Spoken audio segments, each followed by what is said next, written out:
Where's the toys, bitch? What'd you do with the extra toys? Yeah, but what about you? I mean, you've really like. I mean, I've seen it. Everyone has seen it. You've just really. I mean, how do people get to you? It's difficult. Right? No, but you know what I'm saying? How do you, like, for instance, like, you don't have a booker on this show. Well, I do, but you do? I don't I choose. Yeah, you're the booker. Yeah, right? but it's not like someone like picks the lineup and then I go over it with them. No. So, like, for instance, like, Nicolas Cage is my next door neighbor in Las Vegas.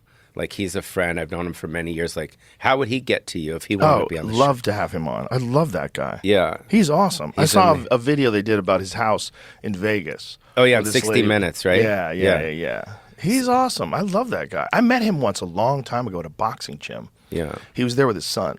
His son was taking lessons at this boxing gym that I used to work out in Hollywood. Yeah. Super nice guy. So but it was a weird one. It was like, whoa, that's Nicolas Cage. Just hanging out in the boxing gym with his kid. So how do people like that get to you to get on your show? Just like this? Like this. Okay, cool. He texts you, you text me, hey, what's up? Okay, right. That'd be great. Nice to meet you. He would be great on your show. Yeah, he'd be awesome. Yeah. He's a fun dude. He's fucking, I mean. With that Nicolas Cage movie, what was it? Right. What was it?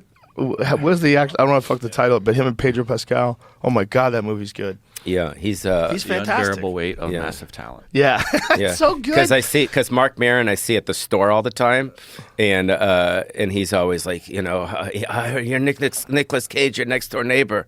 I wanted to hear the podcast, and I'm like, and I text Nick, I'm like, yo, my friend Mark Maron wants to be on the podcast, and he didn't text me back.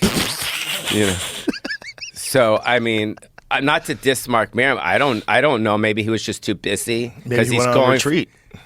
The what? A retreat. Maybe he put his phone down for a week. Yeah, he did one of those things. Yeah, could be. So, yeah. So I think he would be great on this. So I would definitely. If I know any people that I think that you would like, I'll definitely. Pass them Please to do. You. Yeah.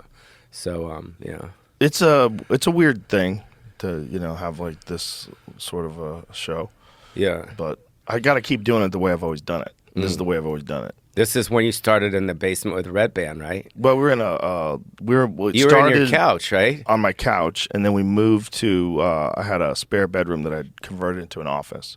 So then we converted my office into the podcast studio. Yeah. So it was half my office, half of it was the podcast studio. It was like so rudimentary. It was so like Wayne and Garth, right? Just like in the basement. It was. You know what it was? It was the response to. I loved the hang of being on those morning talk shows, but I knew that nobody would ever give me one. And I probably wasn't good at it anyway. Like podcasting is like anything else, I think. I think you get better at it the more you do it. If you go back and listen to my early ones, I was terrible. It's just you get better at it. And I think that what we missed was like the Opie and Anthony hang. You do the Opie and Anthony show, it was a bunch of comics just sitting around talking shit about things. It was so fun. So do you ever prepare for your interviews? Oh, yeah, for sure. Oh, really? Yeah, depending on who they are. Right. So did you prepare for this? No, you're my friend. He's like, fuck, I don't have to prepare for you. This is gonna fuck. I have to prepare for things like... Oh, like scientists and things like that. If someone's coming on to discuss something really crazy, like I really have to pay attention to what the questions are that I can ask. Right. Like we had Michio Kaku was on yesterday. Michio Kaku! Do you know who he is? I heard about him. He's the scientist, right? Yes, he's a quantum physicist, and he was on discussing quantum computing, and it's so I can't even open my laptop, dude. It's so above my head. Yeah. It's so above my head. It's so hard to. He's like, he's so smart. It's like he's like hanging out with toddlers. Like when he was 17 years old, he made a particle collider in his garage. I don't know what a particle collider is. It's miles and miles of copper tubing, and it sends something through it. And he photographed antimatter in his garage with this device when he was 17. Wow. Like, that's a different kind of human. 17, you were hanging out at the store. 17, I was in Newton, Massachusetts, like being a moron. Like, this guy was making a particle collider in his basement or in his garage. Wow. It's crazy. There's people that are they're so much smarter than you in different ways, right? Like, I don't think probably wouldn't be a great comic, but they're so So you had to do a little research for Yeah. what's it called? Michio Michio Kaku. But some even more than that. Like it depends on whatever the subject is. Like some people I want to read their book first and then have them on because I have questions. Yeah, and then as far as living out here now, being in Austin. Austin is very, I don't want to use the word liberal, but there's a lot of hipsters and people with skinny jeans and that stuff. Is it weird being, because I don't want to say you're red or you're not red because I don't fucking know. Most people think you're red. Yeah. Is it like you're red living in a blue city in a red state?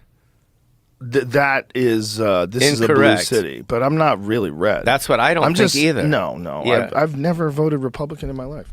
Right. I think that both systems suck, and I think that what I'm pushing back against is the crazy ideologies. It has nothing to do with universal basic income. It has nothing to do with welfare. It has nothing to do with funding community programs and cleaning up cities. Like I'm all for all that stuff. I'm even for higher taxes if I believe the government was competent with your money. I'm not like higher. If it's higher taxes and it proves that we have less crime and the world's a safer place, that would be great. But that doesn't seem like they know how to do that. And what it seems like when you give a lot of money to the government, they create a lot of government jobs, and those government jobs make those people a lot of money. We looked into the homeless situation in L.A.